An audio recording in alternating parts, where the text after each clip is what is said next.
Kabila pendant 18 ans. Comme si les parents capables d'assurer le survie de la Romona. Bano ya basi. Ba ko mi sombela ba téléphone bango moko. Papa moi lo bana nanda kwa dizate po aza incapable ya kosombela téléphone. Mais siko tuna téléphone on est continue. Ba pesi aye na mona kwa nini. Bongo ba o siko ya bibali ba osani. Mona osali zate po bongo zate osimba machette.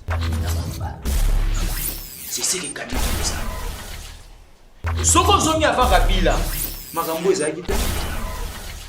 Makambo ezaki te na. Et le 4 ans, vous avez aussi ça pour nous. Vous avez acquis Kabila. 4 ans na pouvoir. Na lobi pe te. To lobi te que tozoko wa aussi ça. On est ça malobano yo.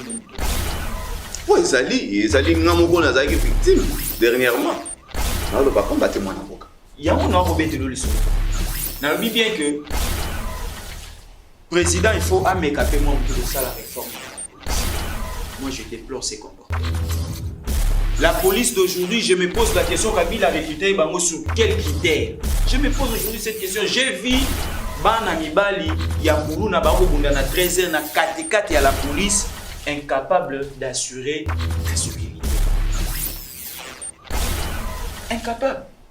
La police a popéré Bana, la police a Mélarana Bango. Aujourd'hui, quand on arrête un Koulouna, ça se passe comment? On arrête un Koulouna, on a esprit, on fait ça, 100 000, 200 000. Voilà. Le coup, la Makambu, c'est-à-dire le ministère de l'Intérieur, pour ça, la Moussa n'a pas de sécurité parce que na Est, Molobi, occupation rwandaise, mais c'est entre les deux qui est donc, Bitouna Eketi, Nasuka a 35 mois. On a un problème, il y a un chef coutumier. Comment Moko a confié. Je vous dis, le chef coutumier baza ba aventurier. Coutume bako sara na moté. Ba chef coutumier normalement il fallait baza la ba gardien ya culture na biso. Le lot va commencer à ni. Ce sont des gens qui courent derrière tout le monde. Est-ce que son ba commission chef coutumier au nom de quoi il faut m'appeler comme ayo tu les vends comme toi tu veux. Bako bundela m'appeler. Est-ce que, pose un chef coutumier, tu as droit de vendre les terres? Ça, c'est la question qu'il faut se poser. Or, comme un chef coutumier pose Wakanyaka, au nom de ça, tu commences à s'aimer la terreur et la peur. Non, il a détruit la Cheka, la Niba, Sotexki, tout. Et le président Félix est en train de... SNCC. Voilà, c'est Félix qui est en train maintenant de réhabiliter le tout. Azuluka relancer. Avec cette volonté qu'il a. Mais, Kabila nenga bombelaki. Yenda teki. Ateki. Nengo lo babakare bine Kabila tout. Parce qu'à l'époque, dans les grands katanga, mine ezali kaya kamine. Des moutons à la Kina, ils sont tous les barres à sous-traitance.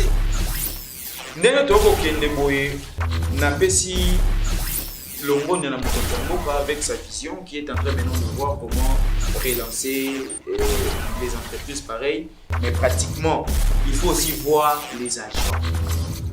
Aza bateau, basali musala. Oui, de ce côté-là, le premier, ça a bien précisé que Bazouana, c'est vraiment la Bazouana.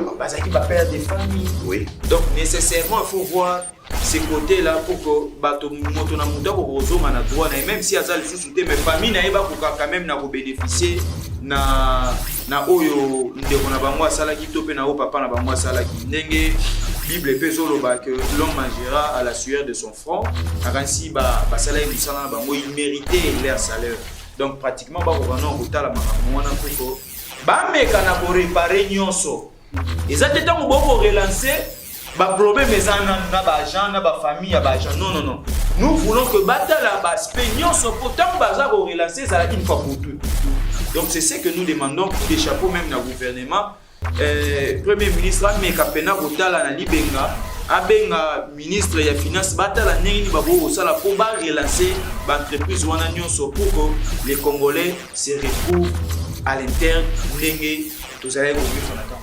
Mandat, vous allez voir un Congo nouveau, un Congo fort, un Congo puissant et prospère, un Congo qui va parler de l'Afrique à travers le monde entier.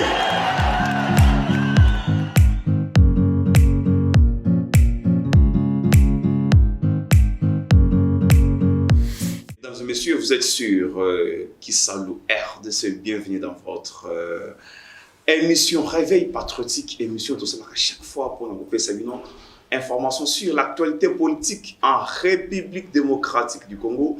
Merci pour la confiance, merci pour la disponibilité, merci pour continuer toujours à partager, à aimer, à s'abonner sur cette chaîne. En aucun cas, vous causez là-dessus de l'autre, l'autorité de l'État. En RDC, en République démocratique du Congo, est-ce que l'autorité de l'État est allée? Quand la ndenge Bunagana est allée occupée aujourd'hui par le Rwandais, quand la ndenge Kwamuntu batwazali kobomana, est-ce que tu okende na élection, na climat oyo tozali nango sur le plan sécuritaire, sur le plan politique, to ko yoblango na kati ya émission na biso to bele sous descente ya Premier ministre Sama Lukonde Lobi Akitaki na Kasai oriental et précisément en Mbujimayi yé à Lobeli makambo ya relance ya société Niba. Il faut relancer Niba, futa batu, zongisa batu vraiment na batro na bango batu mususu, kufi batikali kosimba ata bambongo na bango basaida musala, bambula na bambula te Lobeli susu likambo ya Vital Kamerhe Akitaki Lobi na est ya République asali meeting malgré mekaki kopekisa me ye asali meeting à s'exprimer. À l'obéli, Makambouya, insécurité à l'est, à Sengi, n'a pas rebelle, va déposer ba armes et il a encore continué toujours. Il y a rebelle Kambouya, Monisco, Oyo, Azako s'est retrouvé, n'a pas irresponsabilité 20 ans plus tard. Monisco, Azako, ça, il y a le côté Vital Kamerhe à l'obéli, Yango, Mukolo, il y a l'obéli, Torobeli, Soussou, procès Kabound. À l'obéli, ils allaient renvoyer pour des raisons de santé. Bayu politique, to éviter ceux qui ont bakangi mutu, abandi kobela, ceux qui bakangi mutu boyi, abandi kobela. Nous sommes tout en atrovela. On a invité Nabiso au Azali, membre de l'IDPCP, membre de l'Union sacrée. Il s'agit de monsieur Kerte Lukwa Moussou. Bienvenue et bonjour. Bonjour, bonjour na batonyo so barolanda biso na banisi bandeko bazubiso na musika. Pesi bango mbote nayebi que na tango tokolekisa na koyi quand même ko émettre ba vie na ngato pe moma ile moke nzamba pesi biso na ko partager na bandeko na yi koloba te ke na leki bato nyonso na maele mais quand même moi moke nzamba pesi na moi libako na zui na kabola na bandeko na biso sur ce qui concerne la situation politique du pays. Merci beaucoup monsieur Kerte Lukwa Moussou. Je pense au Landindé a annoncé le titre Awa à République démocratique du Congo. C'est comme l'autorité de l'État n'a parti nous sous la République égalité. Analyse nous quelque chose par rapport à ça. Tant au vent de l'autorité de l'État, ils ont englobé beaucoup de couches. En fait, donc tant au Betel Solo, il y a Bunagana, tu es en train de parler de Kuluna, tout ça. Et non, on a dissocié. Partons na réponse ou peut-être na ko apporter. Parler déjà de Bunagana. Place au Tozali, ezali zono yo, ezozala moi muke, zono il faut ko kendango na bitumba na moi maele. Na moi bokebi mingi. Bon, je précise, c'est sur le plan sécuritaire. Voilà, c'est là où j'y vais aussi. Pourquoi? Parce que la population bazana na Bunagana. Il y a une couche, il y a des civils. Si nécessairement il faut que bitumba na ba groupe rebelle ou bazana na Bunagana, il faut mettre beaucoup de stratégies pour que la vie de la population o eza esika wana bokondi ezala pona ko batela ezala pona ko bomate. Donc ceux qui tokei na bitumba tokoka ko rassurer vie na bandeko bazana nkuna parce qu'ils sont des Congolais. Là c'est des 1. Mais 2 ezali pe faiblesse yanini, faiblesse eza ya armée. Le président l'a dit na Côte d'Ivoire tant mazaki kuna devant la communauté congolaise, il avait bien signalé tant soit peu batunyo so bakoya ko finga bakoya ko critiquer, mais le président l'avait dit tout haut au bisonyo surtout le baga tout bas que notre armée est faible. Faiblesse nango ezovanda place nini, ezovanda na infiltration. Notre armée est infiltrée. Pour essentiel ya bato yo bakambi mboka pendant batango to pour biso tokuti mboka déjà na premier ministre moko asala yo azaki rwandais. Tokomona kombo na ye ezala rwandais premier ministre en RDC. Non, ministre des Affaires étrangères. Bizimakara. Il fit ministre des Affaires étrangères ici. Nous avons vu un chef d'état-major rwandais, James Kabarebe. Donc l'infiltration de l'armée, ils a tellement jusqu'à la moelle épine, ils a penza makasi. Il faut le président actuel, son excellence Félix Antoine Tshisekedi, abandaki kokene nango malembe kolave. Pourquoi? Parce que les stratégies auxquelles l'armée azozwa awa ezali ba infiltré bazo pesa yango libanda. Mais la guerre aussi na est ezovanda, eza guerre moko eza ya ba multinationaux. La guerre de l'Est est purement économique. Pour bato balingi baya kabozwa, baya ko piller ba minerais au nom ya pillage sans pour autant être contrôlé, ils veulent s'aimer la terreur, la peur, ils tuent. Donc eza terrain moko il faut kokendango na moi bokebi moi mingi. Na kanisi armée déjà communiquaki que dans les prochains jours ba ko zongela ba position na bango pour ba attaquer ba rebelle nécessairement pour bazongela bunagana po ezali dans les prochains jours on a okoloba mwana mboka oyebi ke kuna bana bazongi na classe te rentrer ça limité monnaie na biso eza sous na valeur te bato ba ina passe bango ba koyebi ça biso dans quelques jours kasi yango na lobby te na lobby que eza situation ezotungisa biso nyonso ndeti ngai ye kotungisa ngai ata kona mutu a STT mais ye kotungisa nga po eza mais oza congolais baza ba congolais baza kuna ozomona donc ndenge bato balobaka musapi moko soki nzoto momane mutu yo ba pasi nde siko to ko pasi mais na j'ai confiance à notre armée ndenge balobi que situation dans les prochains jours et ozongala maboko il faut basala mbangu pour partir wana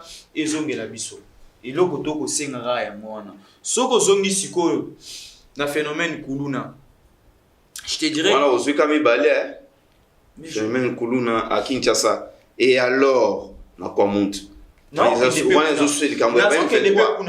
kende pe kuna to zongi sikoyo na phénomène kuluna phénomène kuluna ezali essentiellement fruit ya bandeko yo ba dirigeant qui biso avant essentiellement parce pourquoi na opes origine ya kuluna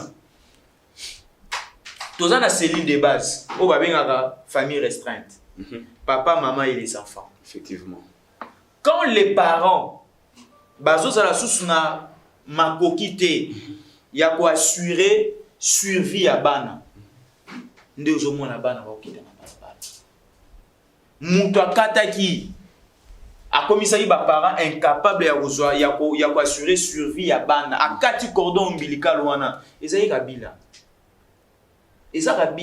bano batangi bien te so tali génération bano nyoso ba kobundo mona ba 18 ans trop accusé Joseph Kabila. Je suis en train de vous donner les faits. Naza ko accuser te na ko lobande makamu ndenge salimi. On avance. Ndeko Kabila a instauraki oyebi auteur moko chinois koloba alobi si vous voulez détruire un pays, il faut toucher des axes, l'éducation et la sécurité. Des axes. Soko zui bato, obébisi éducation na bango. Kozwa moka pamba te, zongo lelo, plus 20 ans, moins na 20 ans aux années. C'est comme ça qu'on tue un pays. C'est que Kabila a été détruire. Kabila pendant 18 ans a commis si ba parents incapables d'assurer le survie ya bananda. Oromona, bano ya basi. Ba komi sombela ba téléphone bango moko. Papa mo alo banana ndako a desate po aza incapable ya kosombela téléphone. mais ce que tu na téléphone on est côté nini ba pesi a yé na mona voix nini bongo ba o siko ya mibali ba osa nini moya osa les até pour bongo les até aussi ba machette abimi na balabala. C'est ce que Kabila nous a amené pour soko zongi avant Kabila makambo ezaki te makambo ezaki te na mboka les lo 4 ans boko ko sisa kuluna te te boza ko akiseka Kabila te 4 ans na pouvoir te na lobi pe te to lobi te ke tozoko wa kosilisa yango te wana eza maloba no yo nde muto lobi po ezali ngamoko na zaki victime dernièrement na loba pa mbate mwana mboka yango na ko betelo lisolo te na lobi bien que président il faut amekaper moi mki ko sala réforme dans la police. Moi je déplore ces comportements. La police d'aujourd'hui, je me pose la question Kabila a recruté bango sur quels critères? Je me pose aujourd'hui cette question. J'ai vu bana mibali ya kuluna bako bunda na 13h na katikati ya la police incapable d'assurer la sécurité. Incapable. La police a coopéré na bana ona. La police a mélangé bango. Aujourd'hui quand on arrête un kuluna, ça se passe comment? On arrête un kuluna, na esprit ba on peut ça bango 100 000, 200 000. Voilà. Lokola makambu ya quoi monte. C'est-à-dire que le ministère de l'Intérieur, bako sala musala bango ndenge sengalité parce que na est bolobi occupation rwandaise mais na quoi monte c'est entre l'été et l'Iaka. Donc bitumba eketi na suka à 35 mois. Kuna eza problème ya chef coutumier ba comment ba aventurier. Moko akufia je vous ba chef coutumier baza ba aventurier. Coutume ba ko sara na moté. Ba chef coutumier normalement il fallait bazala ba gardien ya culture na biso. Le lo ba comment ça ani. Ce sont des gens qui courent derrière tout le monde. Est-ce que so ba commission chef coutumier au nom de quoi il faut m'abelane comme ya yo tu les vends comme toi tu veux. Est-ce que pose un chef coutumier, tu as droit de vendre les terres? Ça c'est la question qu'il faut se poser. Or comme un chef coutumier pose wakanyaka, or luka mosolo, luka mbongo, au nom de ça, tu commences à semer la terreur et la peur. Moi la moka carte na lingi to so na likambo na malé parce que moi nous sommes en 2023. Randa ki Nicolas Kazali. L'argentier de la République et à l'obi, c'est Nyasa Simba qui me solonaye. On a organisé ma économie pour yende asali charge pour organiser ma économie.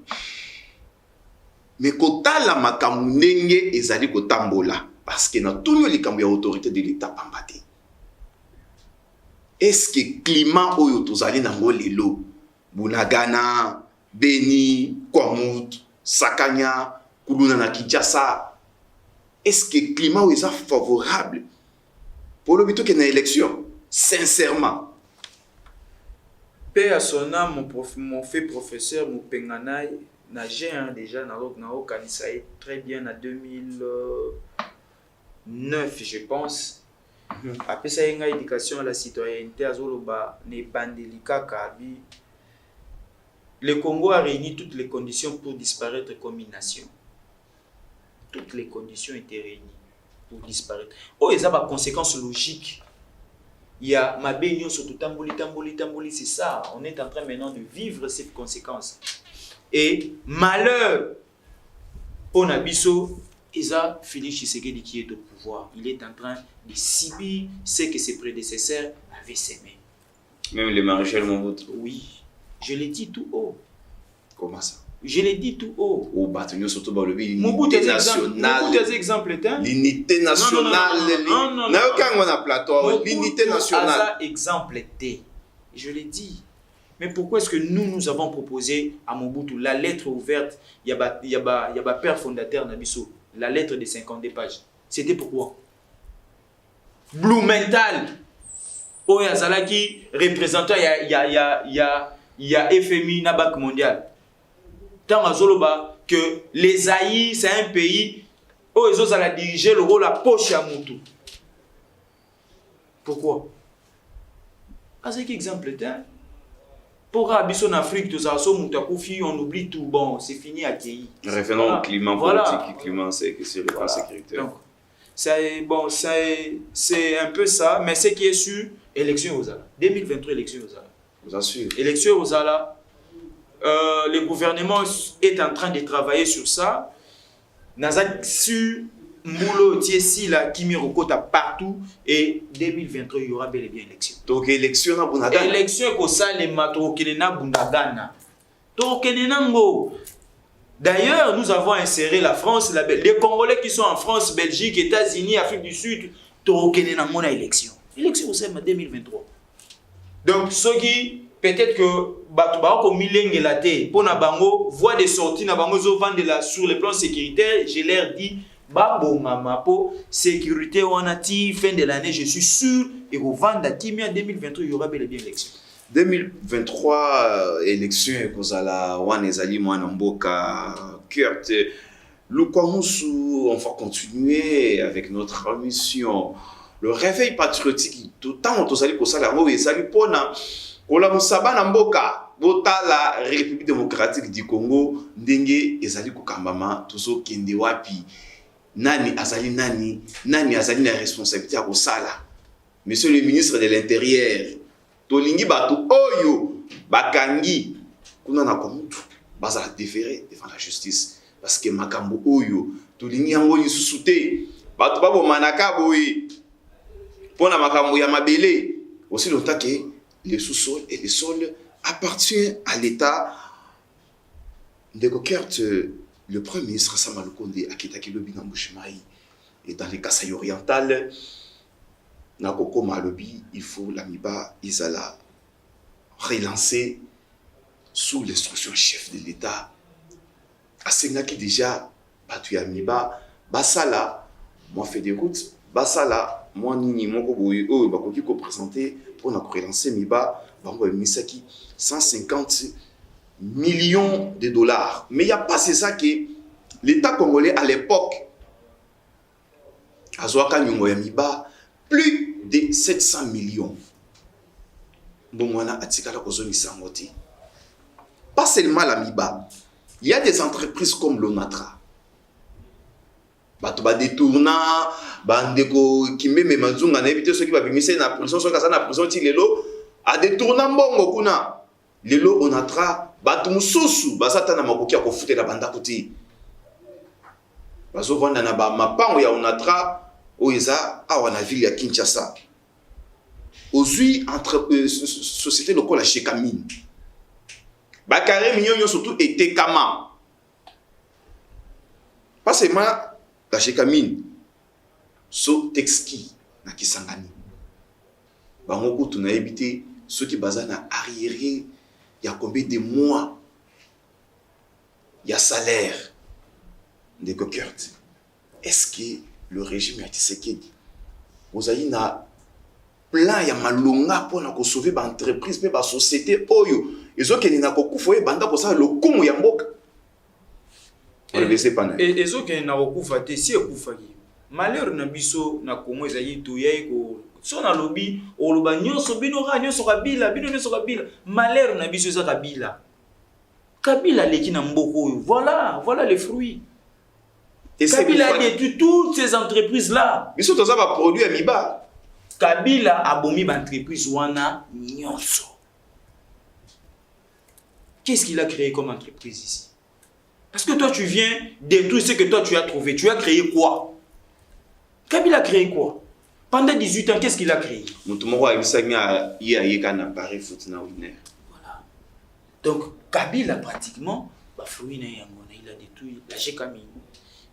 La Niba, Sotexki, tout l'a détruit.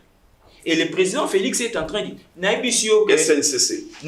Voilà, c'est Félix qui est en train maintenant de réhabiliter le tout. Azoluka a relancé avec cette volonté qu'il a. Mais Kabila nenga bomelaki. Yenda teki. Ateki. Nengo lo babakare mine Kabila a tout vendu.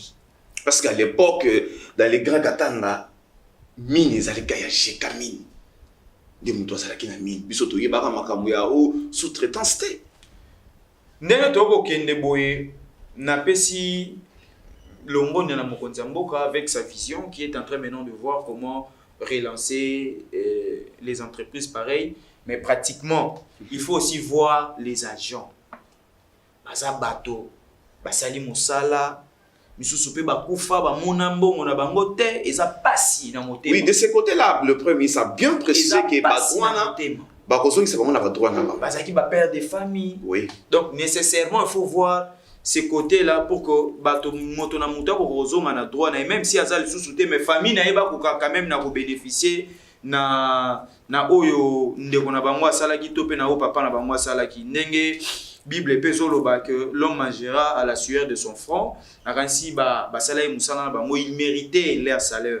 Donc pratiquement ba ko kana ko tala makamwana pour que ba meka na ko réparer nyonso. Ezate tango boko relancer ba problème ezana na ba agent na ba famille ya ba agent. Non non non. Nous voulons que batala ba aspect nyonso pour tango baza ko relancer ça une fois pour toutes. Donc c'est ce que nous demandons coup de chapeau même na gouvernement. Premier ministre ameka pena kotala na libenga abenga ministre ya finance batala ndenge bako osala pour ba relancer ba entreprise wana nyonso pour que les Congolais se retrouvent à l'interne ndenge tous allez vivre en temps wakala ndeko kerti mais il kam mususu pour lobi malamu c'est na premier ministre parce que de passage à Mbujimayi le président de la République à l'attaque à lobby. Il faut miba ezala relancer parce que miba nde simbaki économie à Kasai mais toi le belaka ka miba te SNCC natangi a onatra mais je prends les cas de la miba parce que et bimi na mon premier ministre et puis azana Mbujimayi pour le moment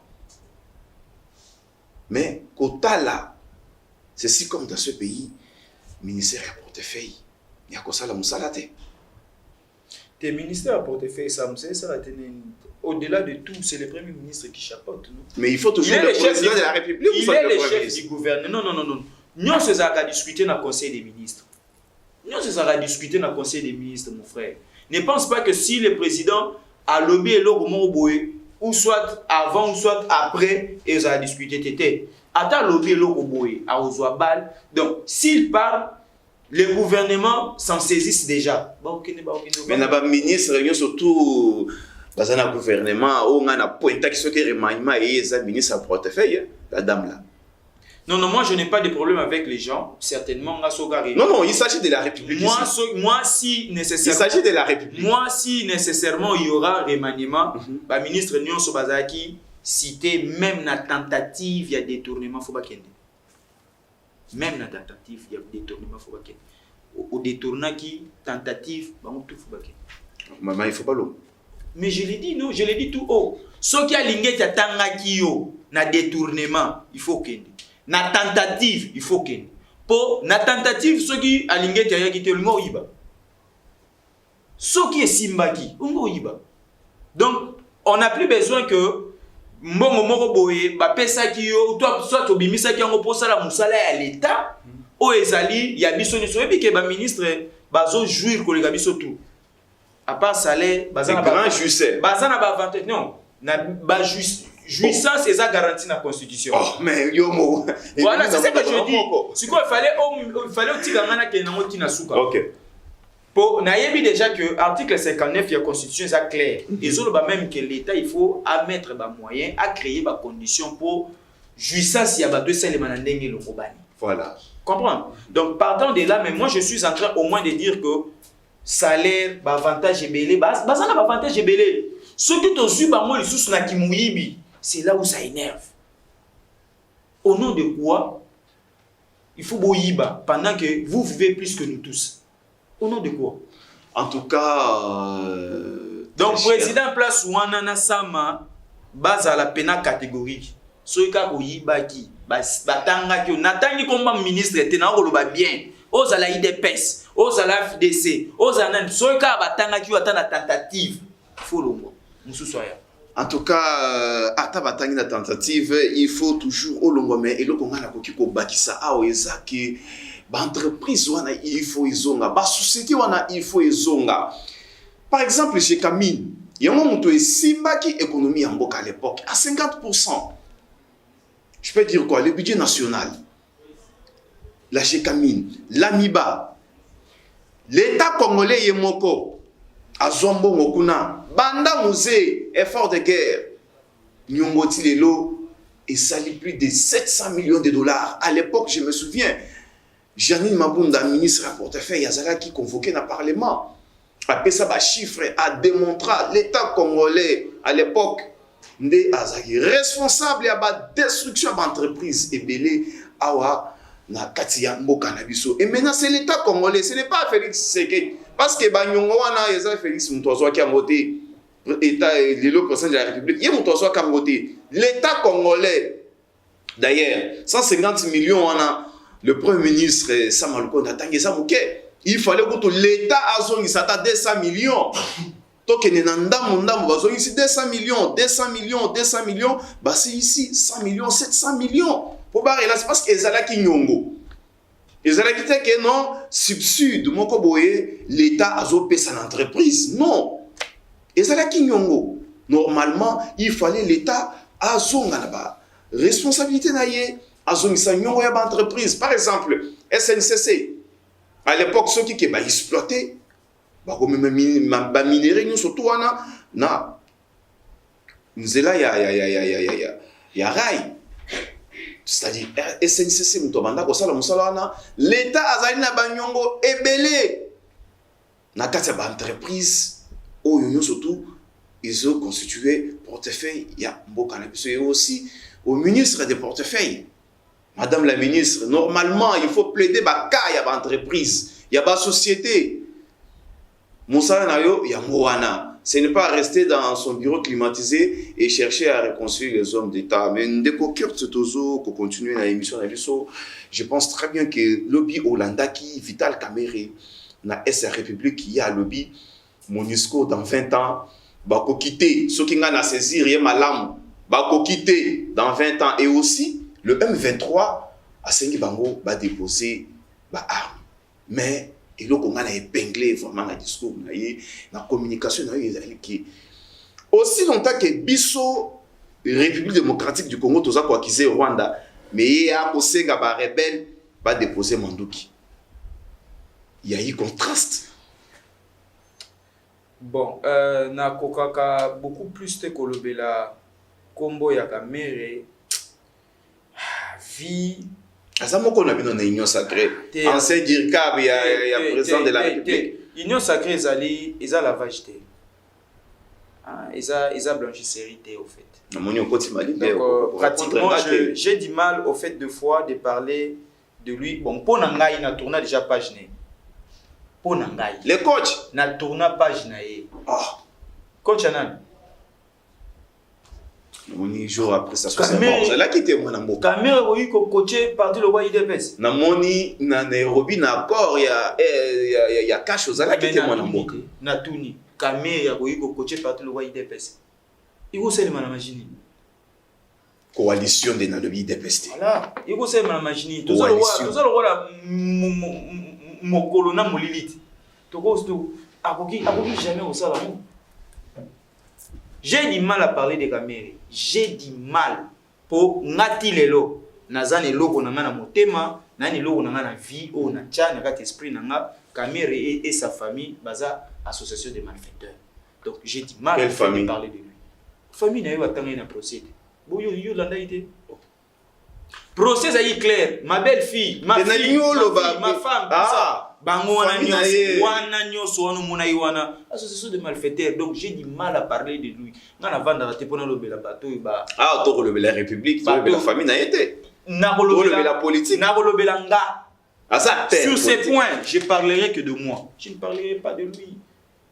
Wana place où vraiment bakbalimbisanga, je fais des efforts pour nabosanaye. Nabosana kamere na vinanga. Nabosanaye.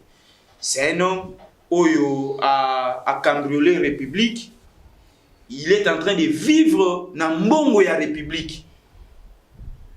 Azo vivre dans Mbongo ya République. Et la justice l'a blanchi. Mais état des droits quand même. Oui, état des droits. Et l'engagement est moins. Ceux qui vont le bec est mais l'engagement c'est ça que le président na Goma si alelaki te présidentielle elaki justice ezoboya kosunga au moins jusque-là on répondre nga na mutuna te donc il y a eu contraste entre maloba ya ndeko Kamere na déclaration ya gouvernement de la République te nga pratiquement comment ça aussi longtemps que vous avez Monisco faut ekende mission ya Monisco ezalaki koya ucha kimia mais pratiquement que tu kimia te pendant 20 ans plus de 20 ans ah on a mboka na biso donc normalement faut ekende mais ko kende ya Monisco ezaka graduel eza te poto lobby ne faut Monisco ekende c'est ça aussi le grand problème parce que aussitôt biso toza na ndenge na biso mongo to monela ndeti aussitôt dit aussitôt fait ce n'est pas ça te soko zongi na combien de mortels les bongo aussitôt dit aussitôt fait avant d'être ici dans un transport j'ai écouté non na yo kaka batu ne ba koloba eza ba combien de mortels o biso to benga bango ba population donc pour na bango ba éviter que mon histoire ozonga graduellement donc malembe ba kobanda ko diminuer ba troupe na bango malembe jusqu'à ce que ba aussi là ça c'est des 1 mais des 2 soki ndeko oyo wana lobby na est kuna oyo Vital Kamere lo akadingini votre allié ngana kati ya union sacrée okolo ba boyo ndiro ebi komo na été mais démocratie ya mwana elengi na ya mwana te elenge démocratie ya mwana te oza pe na droit ya koboya akozala lié azana kati ya union sacrée mais moi je ne porte pas tout le monde azana confiance à moko bato na lobby elengi ya IDPS ya mwana te président ko loba mutu ase aboyi on est elengi na biso to même le président Félix ayebi yango que na famille politique na ya vivre yango pendant vie mobimba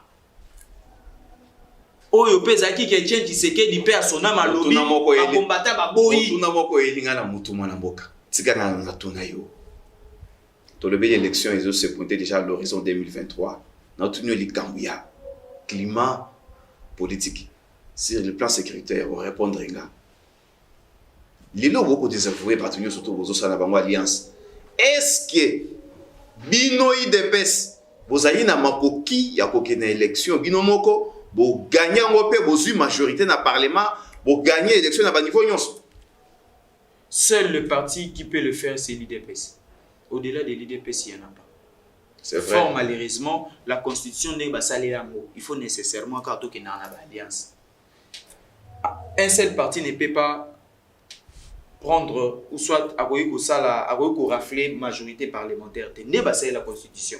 La constitution a été taillée sur mesure. Kazaka moroboy ba salé lango spécialement groupe abato moroboy.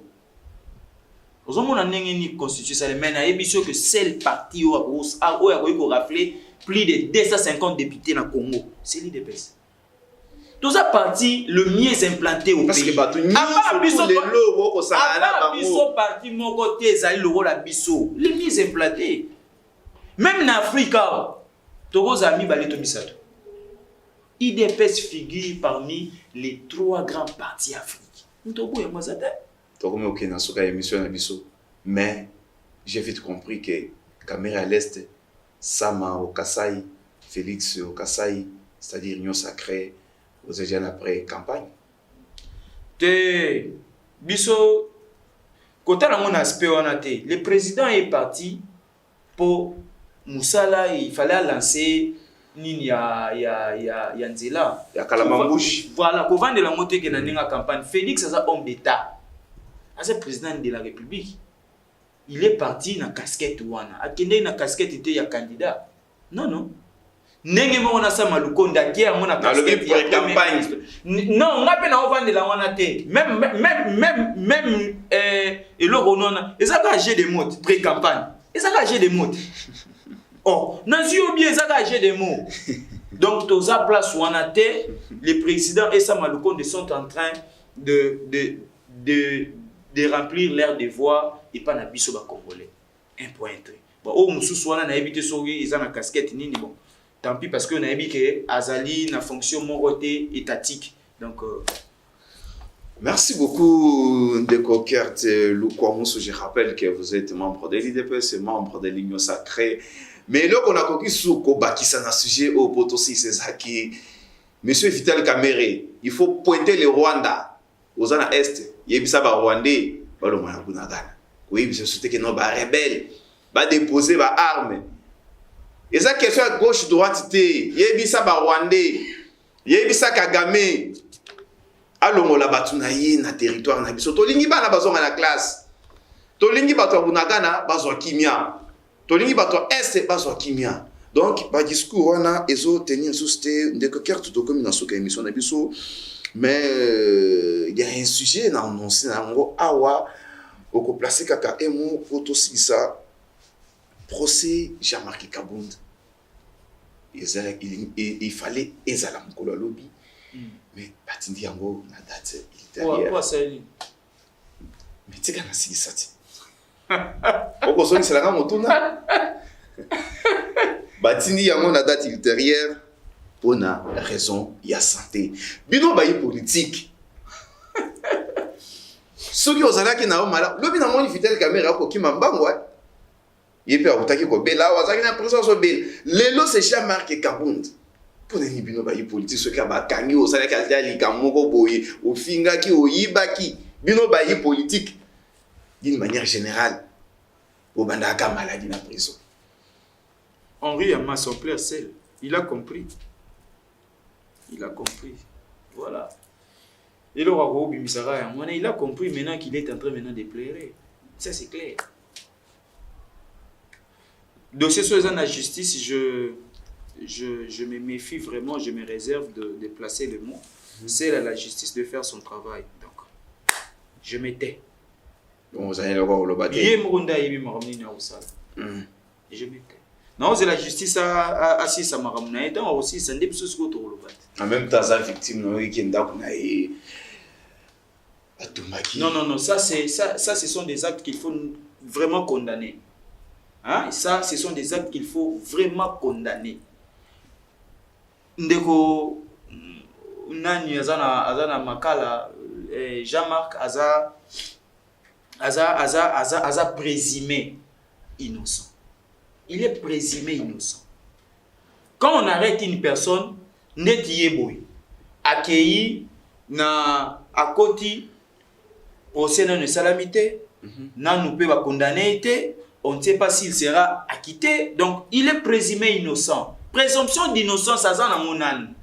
Il faut pas bato ba kanisa ndeti ndeke kabunda ke makala, il faut ba armer batu ya quartier na bango parce que si tu veux te faire un leader nous quand ningi mususu au missile lango mais na état de droit en gros il en a les droits. Voilà pourquoi est-ce que ndenge pe ba kangier so ka sali malaise il faut ba kene no hôpital parce que azan na droit wana na boité mais résidence surveillée pas que c'était pour ani résidence surveillée ngana sala droite tamuna yoki batu basali mibeko batu batangi droit ba koloba ke résidence ndeti ngape mais to songa na baba kiseli ngai ngape na yeba kite to songa na police baba kiseli ngai zelate obimi selo ko mombo ya résidence surveillée ndeti olingi o incriminer mo chebiso te ngana tangi droit te la beauté de droit ya mwana ngape na yoki kaka na mena eta na yeba kite résidence de droit o eli biso na yeba kite résidence surveillée bazongisa mutu na ndako na ye babandi ko surveiller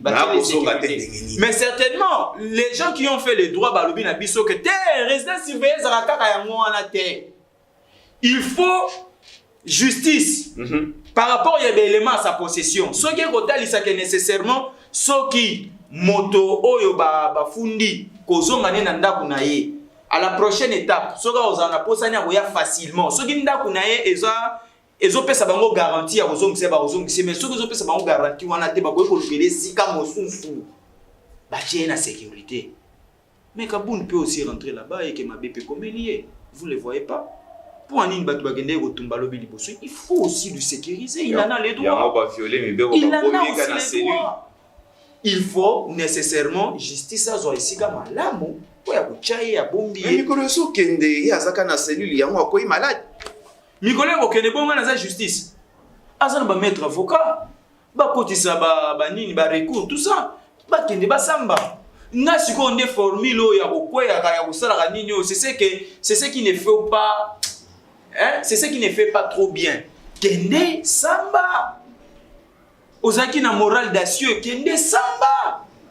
Soki belema à ta possession ozaki nango oyo akizaki olobaki oza nango obrandir nango so oza innocent ba libérer ozombi chez yo. Nous sommes arrivés à la fin de notre émission, fidèles téléspectateurs de Kisalo RDC, des Cocourtes, je pense. Au côté de la caméra, il y a Jordan Foulou, comme ça. Au Pessa Malobana Yasuka pour te clôturer l'émission de l'eau. Malobana Yasuka, ils allaient que bateau ba au sala détachement na ba garde républicaine. On est en train de déplorer ce qui se passe.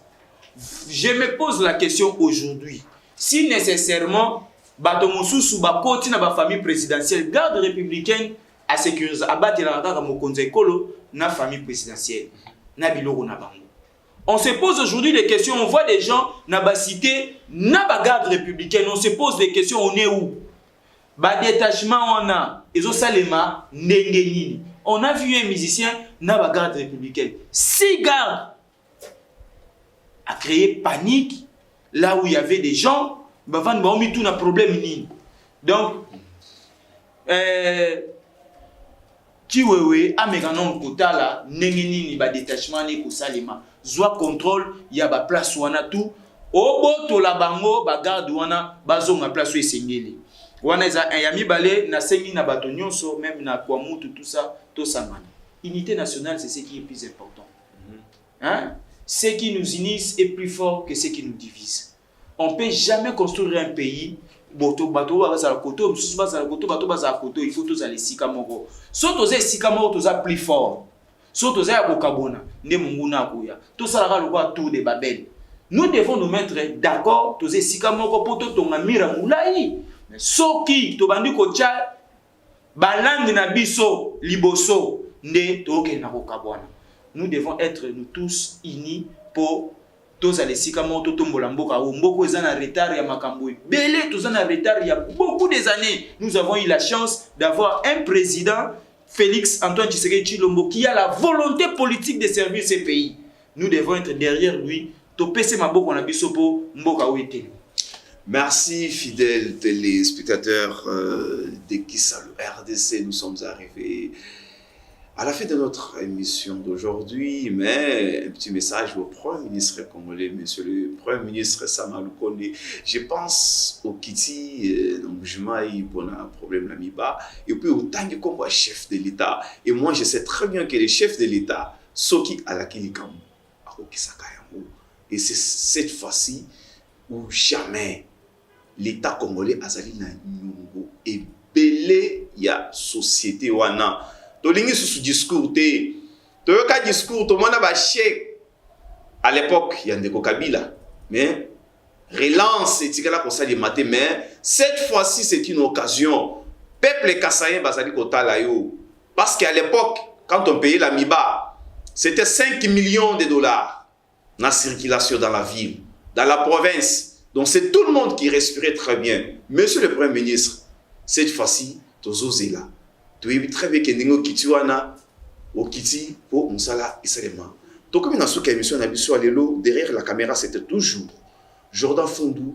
Merci à l'équipe technique, merci à tout le monde. Restez toujours branchés.